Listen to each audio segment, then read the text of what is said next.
Here we go, guys. Getting a little darker out, but got her all stripped down right to metal.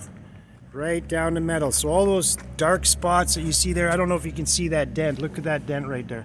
I'll move it back and forth. It's actually a pretty big hail dent. The sail panel at the back didn't get no dents because it's a really solid metal. This trunk's pretty solid too, but you can see the highs and lows. There's about 10 hail dents on it. We'll get into that later. There's another one there. There's two there. All the dark spots will be dents because I held the machine really flat. So that would be a dent, that would be a dent, couple here, but those are underneath the tail. I don't know how they got dents there, but so now we're going to get into the quarter panel here quick. I'm going to show you how fast it strips. If you just go back and forth really quick on an angle, this is pretty solid metal, so you're not going to really warp it much. But watch this.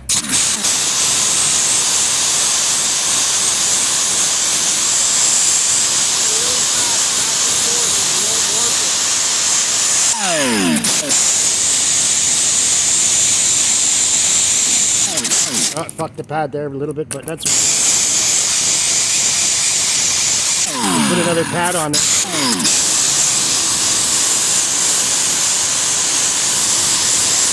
I wear earmuffs too, and then we'll just chisel that off. I'll get into that quarter panel. Look, we're taking off like 10 coats of paint at a time.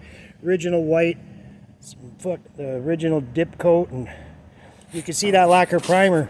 See that white stuff there? It doesn't even want to stick from factory very well. If you actually were back in the 70s, you'd probably wash the car and probably peel off because it was a lacquer primer, lacquer paint, and didn't like to stick too good. They didn't have too many plastic parts back then, but anything high pressure would have probably taken it off, like the new Chevys, the white ones that got all the gray primer spots and stuff. All right, guys, we're going to lay some mud here. Oh, you can really see those dents. Good, look at that.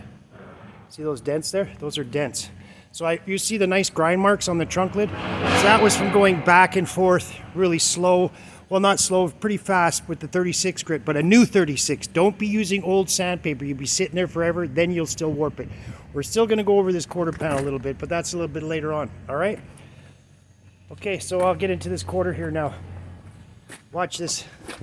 Somebody's did bodywork, primed it, painted it, primed it, painted. Look at somebody's even got a guide coat on top of a primer. We're going to rip that off here in the next couple hours. So before it gets dark, you see the sun where it's at? Watch how fast I do this. That's a beautiful color. All right, and there's a nice yellow date. Rumblebee I did, just putting it together. It's pretty cool too. I'll show you that later.